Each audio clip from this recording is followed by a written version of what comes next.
You're listening to an Anazao Ministries podcast.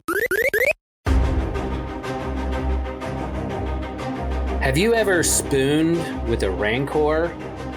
If you haven't, do you want to?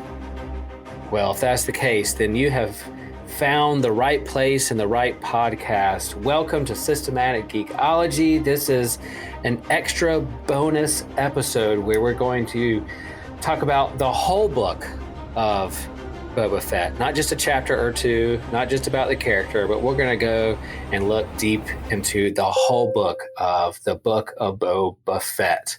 And TJ and I did a character deep dive of Boba Fett, talked about him and his history and his place in the Star Wars universe. We did a review of the first few episodes or first few chapters in the book of Boba Fett, and we made some predictions and shared our hopes and what we wanted to see come out of this Star Wars series. And now the series is over. So we're going to follow up and share our loves and perhaps some disappointments and then what's happening next in the Star Wars universe. I am Will Rose, a Lutheran pastor in Chapel Hill, North Carolina. I'm a pretty big Star Wars fan, and over the course of the book of Boba Fett, I probably embodied every single fan reaction that you can find out there, the highs, the lows, the disappointed. I don't think I was toxic, but everything you could feel of as a fan with this show, I felt all of it. So we can get into that just a little bit. And all in all, TJ, it's just a good time to be a geek. We're recording this after the Super Bowl and all those commercials and all those trailers that came out, whether it's TV shows or movies. And you have Doctor Strange, you have a new Lord of the Rings TV show coming to Amazon. I've already bought my tickets for the new Batman movie that's coming out in not that long from now, in a few weeks. There was a trailer for Jordan Peele's new movie Nope coming out this summer that looks pretty awesome that I can't wait. So there's no short of geeky content, and that's why we're here, to be with you guys, to geek out with you all and to process all of this and to be a community with each other. So glad we can do this. TJ, who are you? What are you up to? Well, I am TJ Blackwell. I like to do pretty much anything, honestly. Big competitive guy, so if we get to competing, it's on. But a huge nerd, always have been. I loved the Star Wars Extended Universe books as a kid. And, of course, the movies and the shows. And I grew up at the perfect time to watch the Clone Wars. So, Star Wars has always been there, for me. I probably watched Attack of the Clones, I know, like 30 or 40 times, just because it's the DVD that was in the DVD player. So nice. Yeah. Yeah, and that has Boba in it and his family tree and all those things. So pretty important figure. And here we are years down the road where he has his own TV show on a streaming service with Disney, expanding his storyline and character development. So regardless of how you feel about this series as a Star Wars fan, sure, there are going to be times when we're like, love what we see. There are going to be times when we have a gripe or thought they should have moved in a different direction. But hey, we get this on TV. We get to talk about it. And what a good time to be a Star Wars fan and a geek in the world that we live in, for sure. Mm-hmm. Yeah. So as we shared, like we did the character deep dive, and you can listen to past episodes where we talked about Boba Fett, the first couple episodes and our reactions. But there's 5 more chapters that were dropped on Disney Plus, and we're going to kind of not go into every single detail of every single episode, but just kind of share some of the things we really liked and some things that had us scratching our heads a little bit. So TJ, when we left off, there was chapter 3, The Streets of Mos Espa. And this kind of goes into, more life on Tatooine. I kind of say that Tatooine, it seems a lot revolves around Tatooine. And I'll say when we were started getting into the Book of Boba Fett, I was like, man, I'm kind of feeling like Anakin. There's sand everywhere. I don't know if I like it. And maybe I'm just tired of Tatooine, but I'm starting to understand and settle into perhaps Tatooine is definitely the Bethlehem and the Nazareth of the Star Wars universe. It is there. It has this spiritual significance within the Star Wars universe. And so why not have a lot of stories and lore and going deeper into these characters? So Streets of Mos Espa, what did you think about that episode? We got some pretty big things happening there. What'd you think? Right. So I thought it was good. I thought it was cool. It's nice to see Mos Espa because, the city we know is Mos Eisley. So it's cool to see the actual world they're living in and how this area has fully adjusted to being under a crime lord. And that's just what they expect. Like they expect to be treated like that. And Boba, doesn't want to do that. And it shows. And it's a complex issue that he has to deal with. But yeah, and we kind of see in his character, this transformation that he's doing.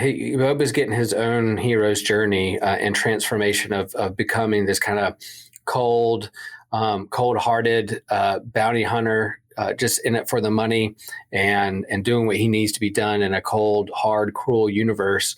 But we see as his emergence out of the Rancor, out of the Sarlacc pit, that he's he's taking a turn. He's becoming close with the Tuskens and the Sand Raiders, these flashbacks of him wanting to do things differently than what Boba Fett, or differently than what Jabba did, and wants to do something. So, and some of the storyline I'm sold on. Some of it has me scratch my head, like I don't know where he's coming from or what's the inspiration, other than his kind of time with the Tusken Raiders and the Sand people, having a new family, a new tribe, and starting to see that he's being steered in a new direction. Right. The near-death experience couldn't have helped. Right. Is that near? Yeah, exactly. That near-death experience, a wake-up call to perhaps do life a little differently. You get a second chapter. You get another chance on life. What are you going to do with it? Yeah, it's a great point. Great point. Right. In this episode, we get more Chrysanthemum, the bounty hunter Wookiee, who kind of drags him out of the Bacta tank, and they have this battle. So you're like, yeah, he's back. You get the mods and these kind of colorful scooters that I'm not quite sure I'm sold on. That seemed a little weird to me, a little out of place. The chase through the streets was a little slow, a little low budget at times. I felt like I was watching an 80s Buck Rogers TV show, and I'm going, what are we watching here? What's going on? So, but there are definitely moments that were like super cool Star Wars stuff, and others that had me kind of scratching my head. But then I will say that it was about this time in the series in episode 3 when I was going, man, if this is what it's going to be, I feel myself being lured to the dark side of being really disappointed with this show. It had some good moments, but I was like, is this what we're doing? Is this what's happening? But then at the end of this episode, the two twin Hutts show up and they give Boba a gift, the gift of a Rancor. Wow. Which is awesome. That got my yeah. It was like when I start feeling myself going, I don't know if I like this. I don't know if I'm sold on this. Then Star Wars always does it. When I'm starting to feel those feelings, they do something to totally surprise me and pull me back into the story. And the Rancor had me going, okay. And that whole thing of like, yeah, I've ridden beasts larger than this before, alluding to the holiday special, he'll ride that dinosaur. I was like, okay, if he doesn't ride this Rancor by the end of this series, then that's going to be a problem. But super cool. I thought it was also cool because it contextualizes why Jabba had a Rancor in the middle of the desert. It's like, yeah, the Hutts just give him out as presents. Probably got it from a cousin. They're like a puppy mill, except with rancors. Yeah, and rancors are a lot more like dogs than we previously thought. It turns out.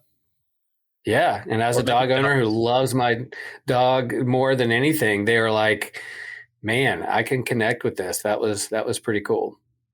Yeah, he did feed it disturbingly few people, unfortunately, but Right. it got its time to shine. It did. And then we'll get to that a little bit later. So the episode ended pretty well. And then we go into episode 4. And this is when it really started going, okay. Uh, he got, yeah, episode 4 is, I was like, okay, now we're getting into an episode where I'm really starting to get into this series and get into this show. And I'm loving what's happening here, whether it's, we get the story of him getting his ship back, the fire spray or Slave One, whatever you want to call it. Hit Boba's ship, he gets back, and again, another thing of like figuring out the lore of how he got his ship back and why and how he's using it. And I think way back when, TJ, when we were talking about the series and kind of our hopes, we wanted to see a seismic charge, and we got it. Mm-hmm. We got it in this episode. Mm-hmm. I think that's like the one thing I said was like, man, I hope they use a seismic charge. But we also got to see, him taking Fennec Shand and making her, a cyborg, which I loved because the Doctor was Thundercat, and I love Thundercat. Right. Yeah. So that was super sick. But you saw tell people for people who don't know at home, who is Thundercat? What's his connection to Thundercat, the world, the music world? So Thundercat is probably, in this day and age, the most recorded bass player in studio. Mm-hmm. There are a couple other dudes who are up there who are just on everything. If you've listened to modern hip hop, R&B, you've almost definitely heard Thundercat play the bass before, and he makes his own music as well. And I love Thundercat's music because I love playing the bass, and Thundercat is visionary and extremely distinctive. He didn't change anything about his appearance really to be in Star Wars. He just looks like that.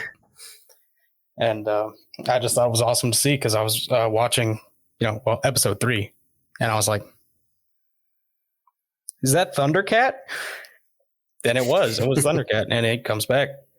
And it was awesome that he's just a part of the story, and he loves Star Wars naturally. So it was just awesome to see. Yeah, and some of the fan reaction was felt like just kind of reading post episode message boards and hearing people talk about it. It felt like that maybe it was a little off brand of Star Wars. But if you think about mods and the emergence of technology and computer and robotics with the human body has been a part of Star Wars forever. Whether it's Lobot or whether it's Luke's hand or Darth Vader himself, or all through the prequels and all that is a part of the Star Wars universe. This emergence of technology with the human body and modifying your body. And we have that too. There's a little debate of what transhumanism, the ethics behind that. We'll talk about more about that in some other episodes, hopefully on systematic ecology. But in terms of we modify our body as well. If your eyes have trouble seeing, we get glasses. If your heart's not doing well, we give you a pacemaker.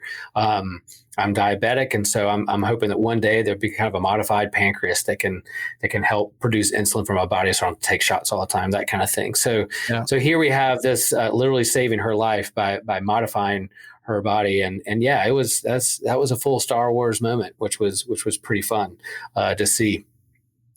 In the episode, the gathering storm of and we get to see him use this ship, the Slave One. He takes down those who he thinks destroyed the Tusken tribe that brought him in, that taught him a new way of living and seeing the world. He got to take out. We get to see that ship in full gear, just unload on who we think destroyed the tribe that brought him in.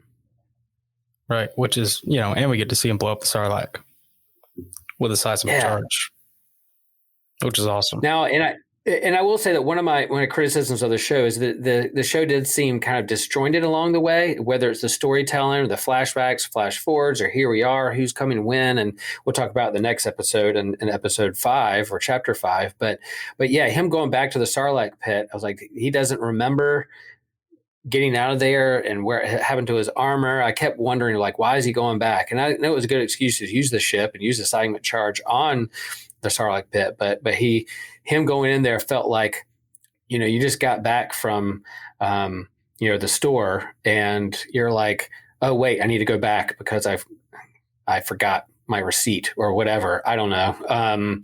So that seemed a little weird to me, but if it gave an excuse to use that ship and go deeper into his psyche of what's going on within him, I thought that was fine. Right. It felt a little out of character. For the new Boba. Because it didn't seem like revenge would be on his docket, especially against like a barely sentient plant creature. Right. Yeah. And I think there are times throughout the series where it seemed like a little Eric out of character. And if you're gonna, move him to a new place or have his own hero's journey, there were times when he took a couple steps forward, a couple steps back. It just seemed, and maybe that was just I think I had one writer throughout the whole thing. I think it was Favreau and Filoni were a part of it, but maybe it was the different directors who were different chapters. Maybe they just had their own styles and that kind of thing. But yeah, there are times when it just kind of felt disjointed for me. At the end of that chapter, The Gathering Storm, they allude to the fact of they need more help. They need more bodies. They need some foot soldiers to come do whatever they're going to do. This grand taking over and getting rid of the crime bosses and the Pike Syndicate and Spice, that they can't do it on their own. And so Fennec Shan alludes that she knows somebody, or perhaps she knows somebody who can help. And you literally hear the Mandalorian music at the end of the episode. And so you're left wondering, wow, are they really going to go get Mando? Is that going to happen? Well, you don't have to think long. The next week, literally the name of that next chapter, chapter 5, is Return of the Mandalorian, and they miss no beats. They don't waste any time. Boom, he shows up, and it's pretty much his entire episode about what's been happening with the Mandalorian, with Din Djarin, and he it's his episode, and it's almost like Mandalorian series 2.5. We're not quite at the third season yet, but they're gonna bring him in. They know where their money is made and who's popular, and so they bring him in, and he has his entire episode. And I will say that I didn't know how to feel when I was like, my favorite episode so far in the Book of Boba Fett didn't even have Boba Fett in it. That I was like, wow, now this is how you do it. It was Bryce Dallas Howard was brought back to direct this episode. It had all the feel and the tone and the beats of Mandalorian, and I was like, this is what I've been missing. And so I was a little conflicted about my Star Wars feelings, because I was like, I wish Book of Boba Fett would be like this the whole time, but no, I'll be happy. I'm happy with what we're doing with Mandalorian. But where was this with Boba Fett? But yeah, we get Mando, and what an episode that was. Man, it is. I don't know. We both agreed after I watched it. I was like, man, that's probably like the best contiguous 50 minutes of Star Wars that exists. Like, it's because it's just constantly good, either funny or tense or dramatic or actionable. It's all good, and it is pretty funny that he has to take the space bus, and check his luggage. That's hilarious. Yeah. That was pretty good. And after he had kind of won again the Darksaber, he put it in that little container. I was like, oh, is this how he's going to lose it? Or is he really someone going to steal this thing? And all of season 3 is going to be him trying to hunt down the Darksaber. I thought that whole lore about the Darksaber and getting a flashback to what happened on Mandalore, with this kind of allusions to the Terminator and the Armorer sharing more about Jedi and Force sensitive and what happened with their people, and questioning his faith to their religion about removing his helmet or not. Man, it was just, I had to watch it again right after, just to kind of soak up all that was said. There was so much that was said and done that had all this beast. And right when you thought it couldn't get more tense, they would add some of that Star Wars humor that helps you disarm you a little bit and let you catch your breath and relax a little bit in the show. Right. And I thought it was really awesome how they showed like the Darksaber has weight. And all lightsabers do. They're all like that. If you're trying to control the weapon like it's a weapon, it's not going to work that well unless you're in tune with it. Right. But the darksaber is special and much cooler than most lightsabers. Yeah, I agree. And the fact that that's how he got hurt, and they had to go heal him up and figure out their challenge. It was so good. So yeah, he takes his bus, this airplane, where he's sitting in coach, and he goes back to Tatooine. And here we are. I was like, okay, he's gonna figure out what's going on, where he needs a new ship. And here we have him quite the ship. It's not a bounty hunter kind of ship where he's going to store lots of people and weapons and food and can live it out of that thing like an RV. But he literally gets a Naboo starfighter from Episode 1, and they play a little bit of like Pimp My Starship, and they rebuild it and build it. And it's this montage of garage story where they're building the ship, and I loved every minute of that too. I had it spoiled for me just a little bit. I saw somebody post somewhere on social media a picture of the Naboo starfighter in all its yellow glory, and said, "Hey, I heard that this might be Mando's new starship." And I was like, "What?" But then when she brought him to the garage, like, "Oh, here, they're going to do it." That person was right, and they reveal, and it was I thought it was really well done, super fun. Yeah. Paley, what's her name? Paley, the mechanic person. Amy Sedaris. Amy Sedaris' character, she's a little hit or miss for me. When she's a little bit of dose of her, I like and don't mind, because she's just kind of weird enough and funny enough. But there are parts of this that felt like I was in like a some kind of like 30-minute sitcom waiting for a laugh track for some of her jokes. So they didn't always land for me. I was like, what are we doing here? But having her with him doing this together and talking him through what this ship can do and can't do was pretty fun. And it was gorgeous. The chromed out Naboo starfighter. Yep. Which is like probably for me, like top 5 mass produced Star Wars ships. In my opinion. Mm-hmm. I just love it. Yeah.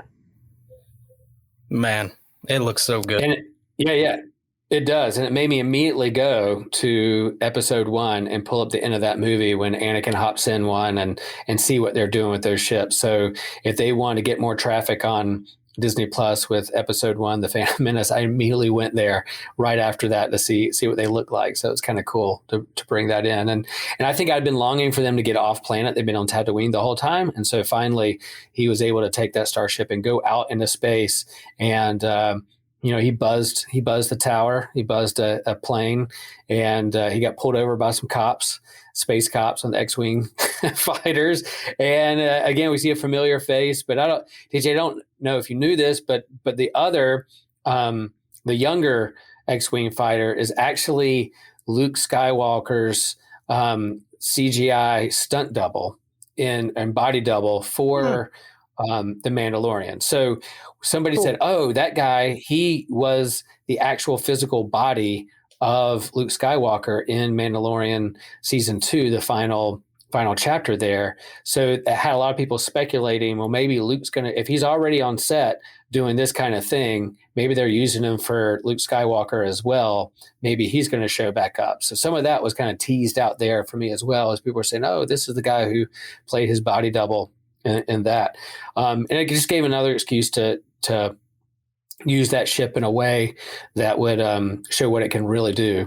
And that little, where the R2 unit or the mech droid would be behind him, they made a little capsule, and you're like, man, if Grogu, Baby Yoda, doesn't end up in that thing flying around at some point, whether it's Mandalorian season 4, I don't care when, but they need to put that Baby Yoda in the back of that starship so they can fly together. And again, we'll see a bit later, those expectations.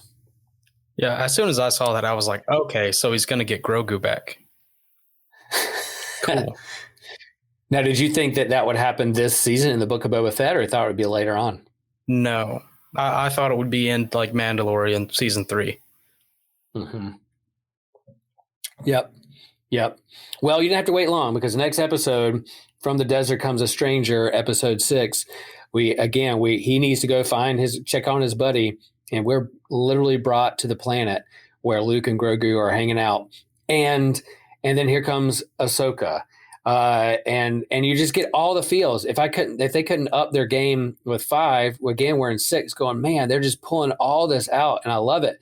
But again, I was a little confused, because here's the Book of Boba Fett, and he only shows up at the end of this episode. Most of it's about Mandalorian and Grogu and Luke and what's been happening with Ahsoka.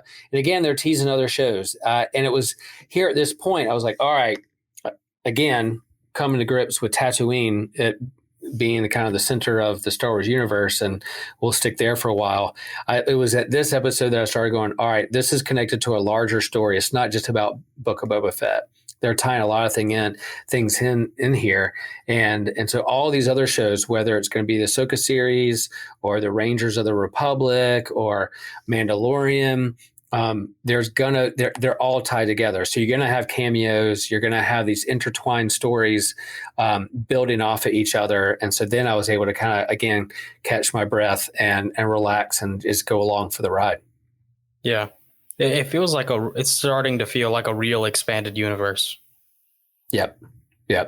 Not just direct sequels.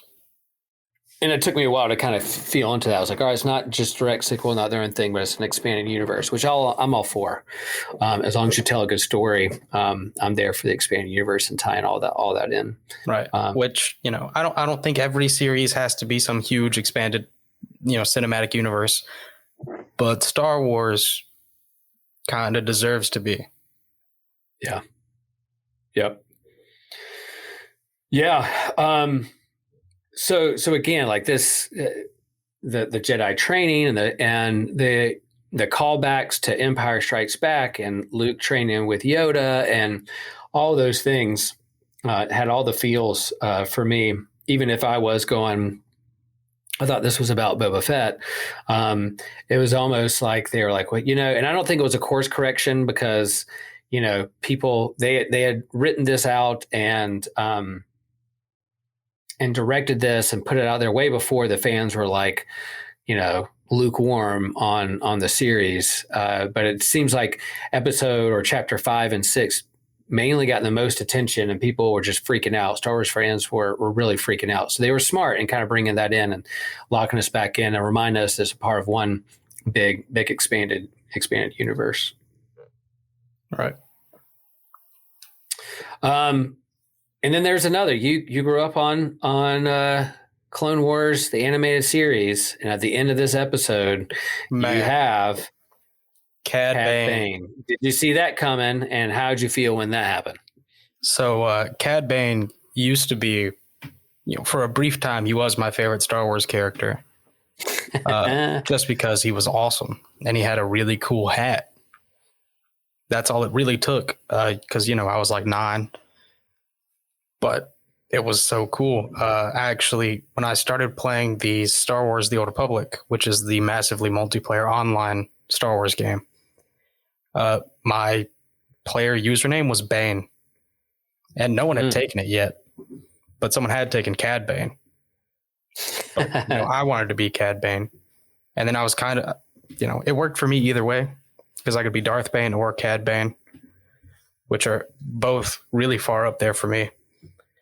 But man, I love Cad Bane. I love the way he looked live action. I know a lot of people hated it because, his face isn't as long as it's supposed to be. Right. I don't care. It's Cad Bane. He looks fine. Man, yeah, he's definitely a great pull. I mean, I think people in the Book of Boba Fett were wanting to see other bounty hunters brought in, whether it was Bosk or others, and Cad Bane. There was some speculation out there, bring him at some point to live action. And so when he walked out there, and again, this show has all the feels of a Western, a spaghetti Western, and they're pulling from those tropes, and they have been from the beginning. Star Wars is kind of that way, whether it's a samurai story or a Western story or all of it mashed together. They're going along with that kind of genre and feel, and that's what they do. They literally have a standoff and a shootout there in the streets of this little town, and so you really felt the gravity and that what's at stake by bringing him in, and knowing that Boba and Cad Bane have a history as well from the Clone Wars and from other parts. You're like, oh man, they're really ramping it up. So I thought that was well done too. And again, the fan reaction to this have been all over the place. And I think there, again, within fandom, toxic fandom, you have these kind of fixers, these people who will go on YouTube. You have your reaction videos, you have your hot takes, you have the explainer videos on YouTube. And now you have this phenomena of people going, oh, their uniform or costume or face was a little off. I'm going to go back in on my computer skills and I'm going to fix it and show you how it's really done. And to be honest, that's how they made Luke Skywalker's face a little better. There was a guy on YouTube that said, oh, let me show you how you can do a deep fake, and did a better version of what they did in Mandalorian season 2. And Disney hired that guy and said, come on board, we're going to hire you. And so here Luke shows up in this episode and looking better because they hired the guy that can make him look better. So now everybody wants to do that. So as soon as they showed Cad Bane, you go on YouTube and they're like, oh, let me show you how it's done, and made him look bluer and his face a little longer and put a toothpick in his mouth and say, this is how it's done. I think there's a balance, with our fandom. There can be things, and I go with, I have to keep myself in check with that too, about freaking out too much about this or being disappointed about that.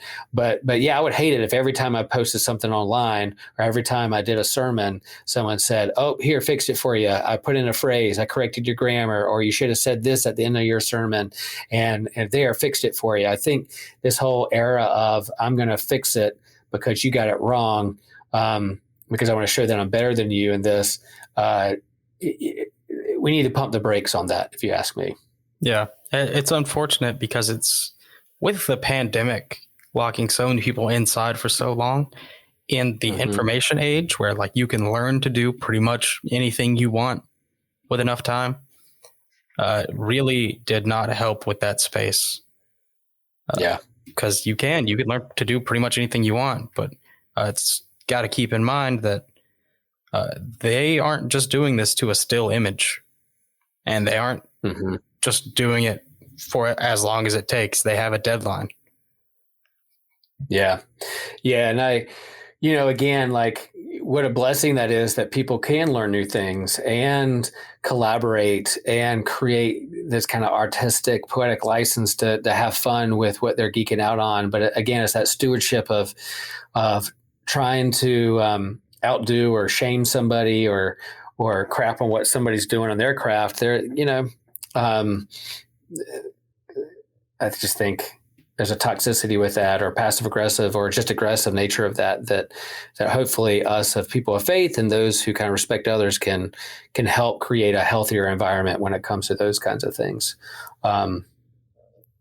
As I share that, I know that I can be hypocritical because I'm also thinking my kind of hot takes at the end of this whole series, some of my feelings about it. But all in all, seeing this new character come out was pretty fun, and ended with a good cliffhanger of what's going to happen next.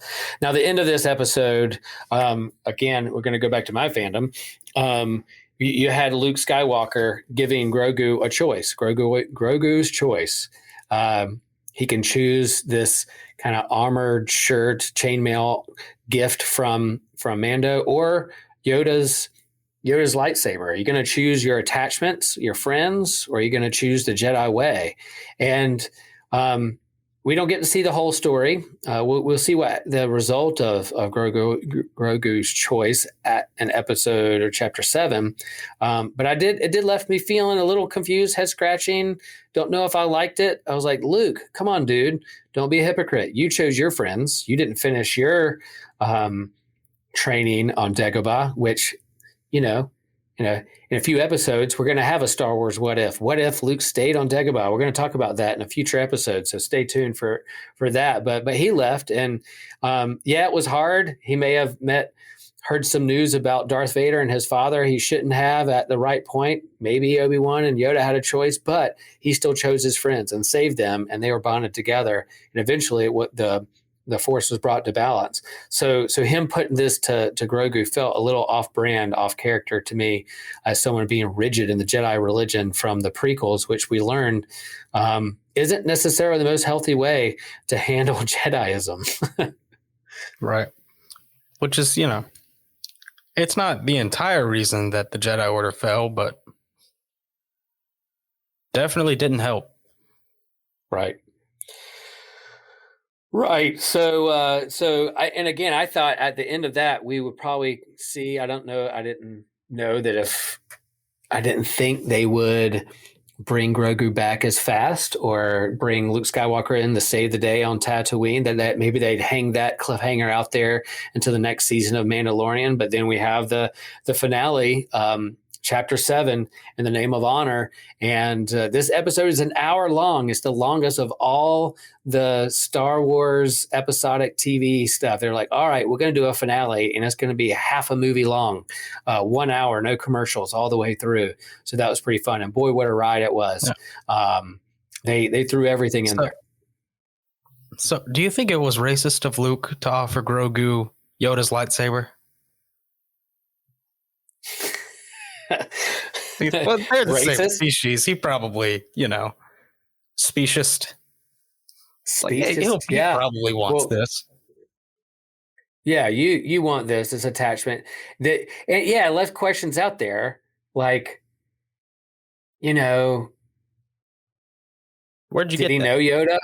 Yeah, did you know Yoda? I mean, we saw that flashback of him at Order 66, almost being taken out and some Jedi's defending him. So he has some trauma there. We know he has trauma. Ahsoka alludes to it.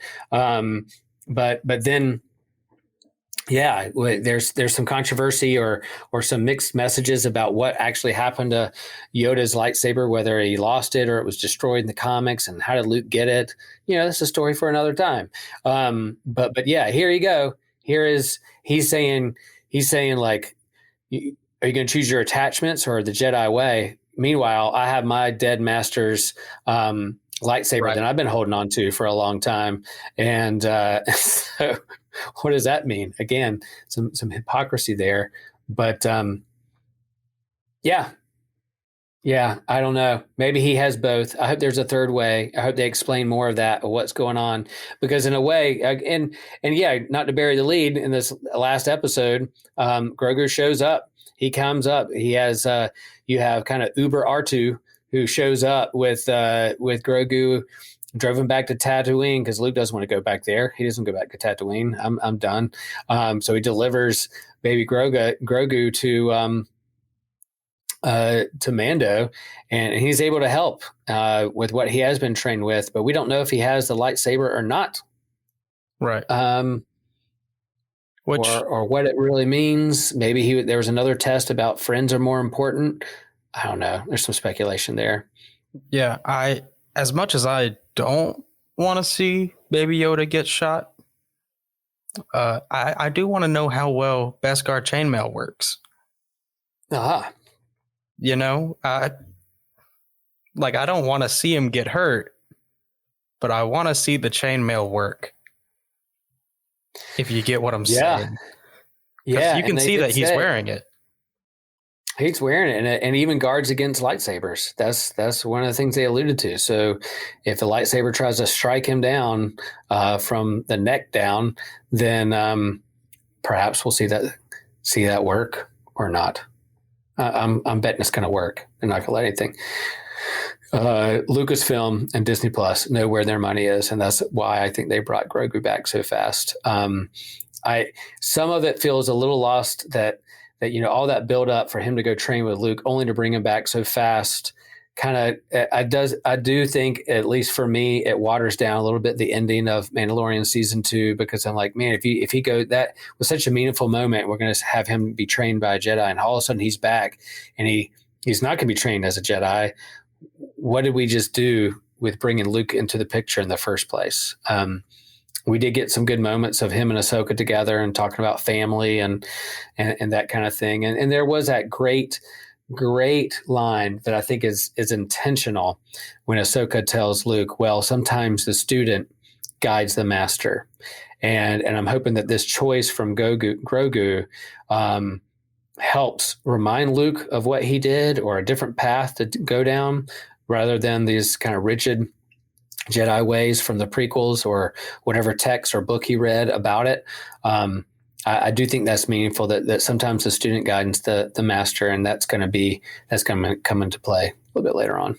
Right. Grogu basically learned how to catch frogs with the Force and was like, that's all I really needed to know anyway. So I'm done here. That's it. Oh. And tame a Rancor. So in this final episode, we won't go into all the details, but man, there's a lot of lasers and there's a lot of people being boxed into corners and almost dying, and you think they might die, but then they don't, and then they come back, and you have Mando and Boba going back to back, fighting off like just a ton of pikes. It's a pretty exciting episode. There were times when I felt like, again, I was watching an 80s Buck Rogers TV show where there are a lot of lasers flying, a lot of misses.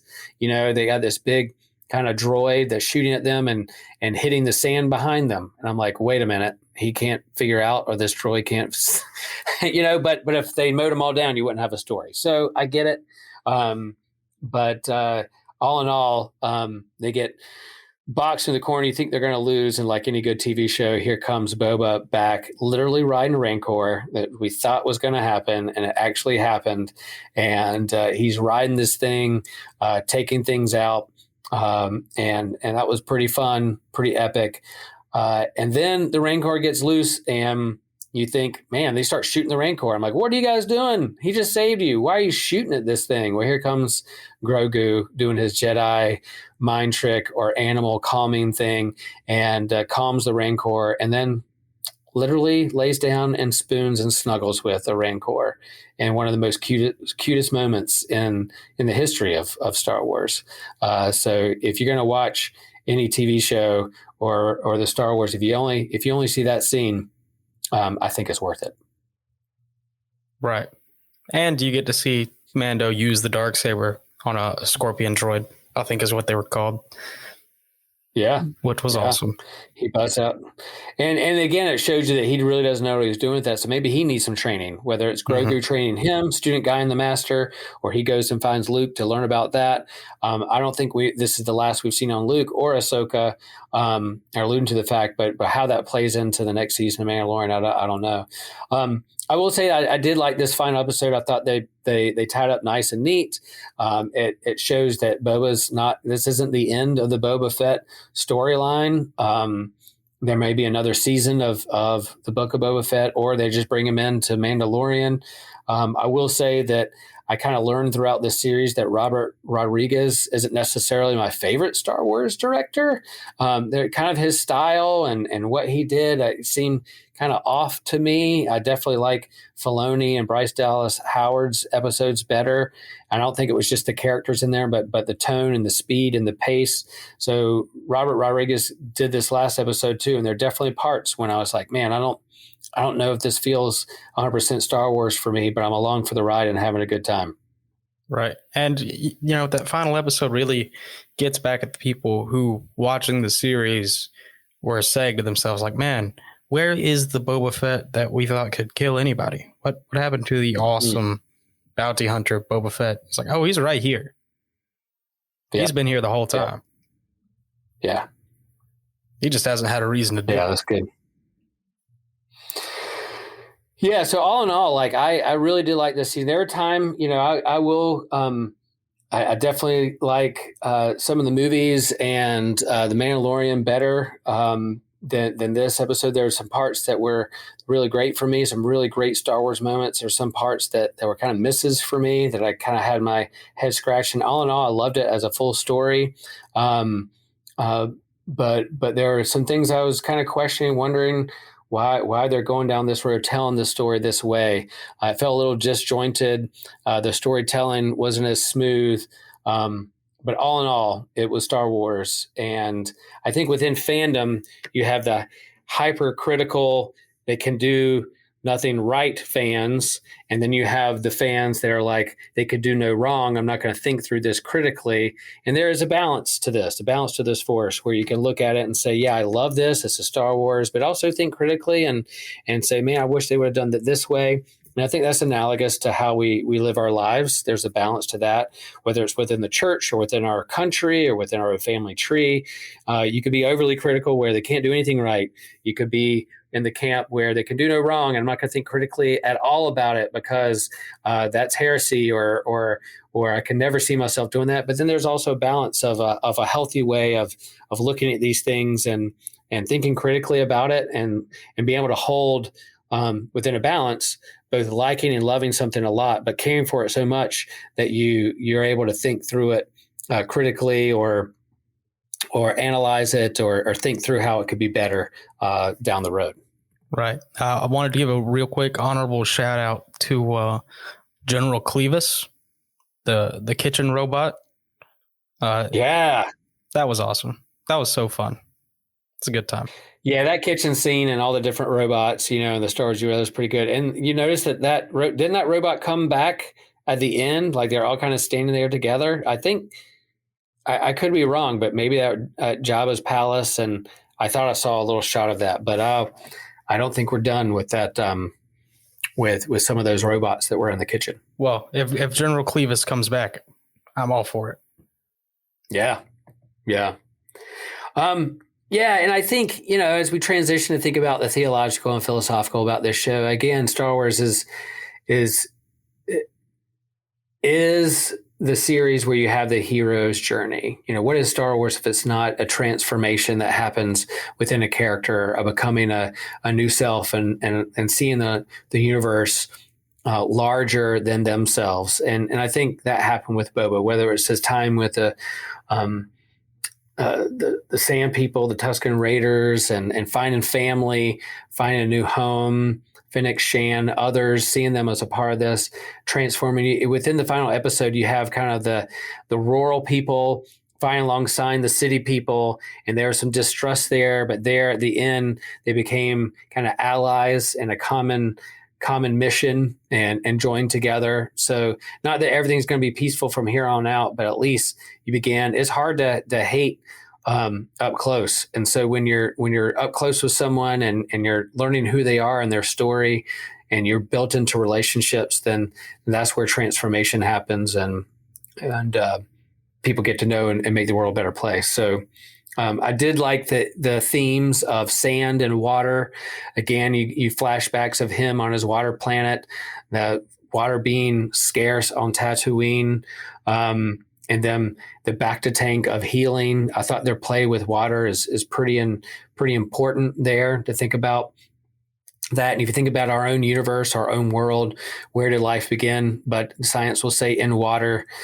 In Genesis, it says, that God's Spirit hovered over that water and brought creation into being. And then in the Gospel of John, Jesus says in that third chapter in his conversation with Nicodemus, he was like, very truly, I tell you, no one can enter the kingdom of God without being born of water and spirit. That I think it's neat that Jesus, science will say that the physical life can't happen unless there's water, and we're looking for aliens and other planets. We're looking for water, and here Jesus uses that analogy of that spiritual awakening also being with water, kind of a baptismal sacramental element of transformation there. So that was kind of neat to see in this series, and them teasing that out a little bit.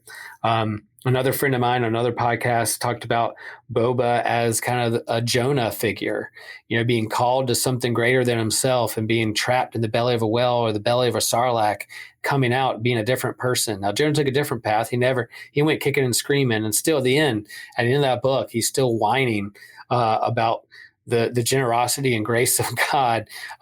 At the end of the book of Boba Fett, he wasn't necessarily whining, but there was definitely a transformation that took place in him through all this that will lead to even more stories, hopefully, with him and the characters he's involved with. Right. Mm-hmm. Yeah. Any other things out there that you truly, truly loved that you were like, yeah, I'm glad they did that?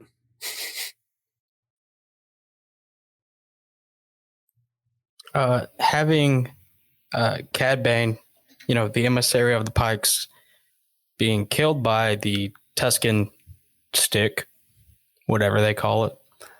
I thought that was a really good piece of not necessarily symbolism, but very fitting. Also, if Cad Bane had to die, at least Boba Fett killed him. Yeah. And I forgot about that gaffy stick or whatever it was. Like Stick. like I had forgotten all about that. And when he brought it up, I was like, of course he's going to use that. He's not the quickest draw anymore. He's an older man. He's not as quick to the draw, but using that weapon as a way to get revenge and set things right was some brilliant storytelling and callback. I didn't see that coming. Why I didn't see that coming, I don't know. It was pretty neat, but I'm glad they did that. Right. That was pretty good. And Din Djarin is only like 3 years younger than Boba Fett. Yeah. But, being in a Sarlacc is very bad for you. So we hear.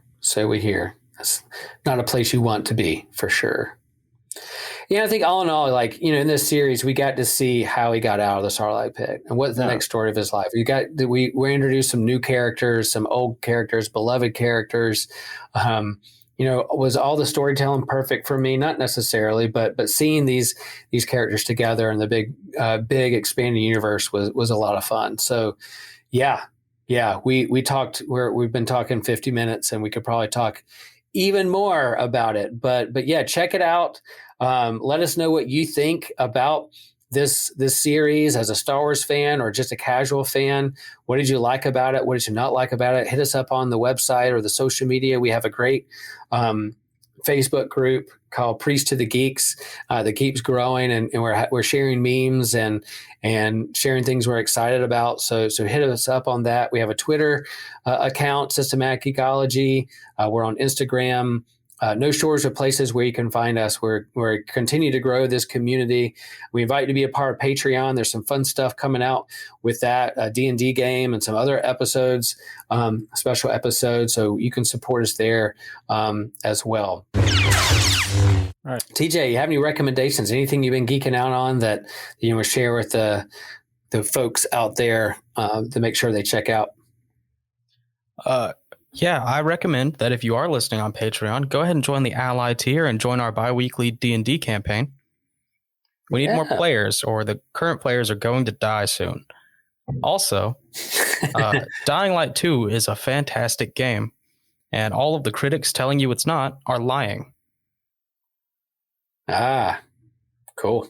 I can't put it down. TJ and Joshua are quite the gamers, and there's other people that that's not in my geek wheelhouse, but anything you know about games, whether it's role playing or video games, they're the ones to hit up for recommendations and thoughts and opinions on that. Mm-hmm, mm-hmm. And we should be doing a Dark Souls episode sometime soon, both to celebrate Elden Ring coming out, which is on the 25th, and the Dark Souls tabletop role-playing game, which should be coming out next month, sometime soon. Nice.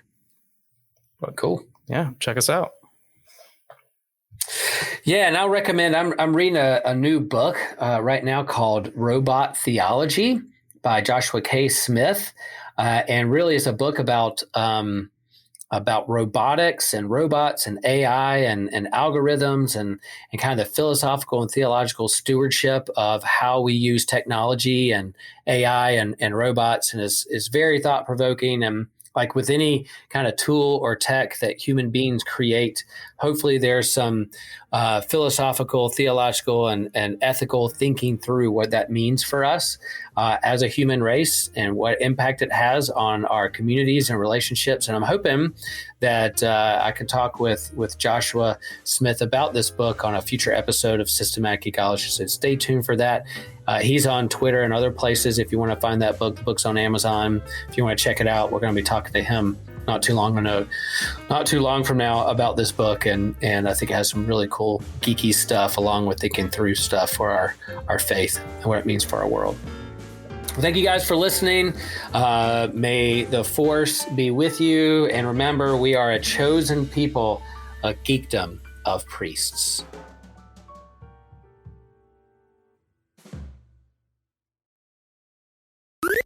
This was an Anazao Ministries podcast. If you enjoyed this show and would like to learn more about our network, be sure to check out the Anazao Ministries Podcast Network.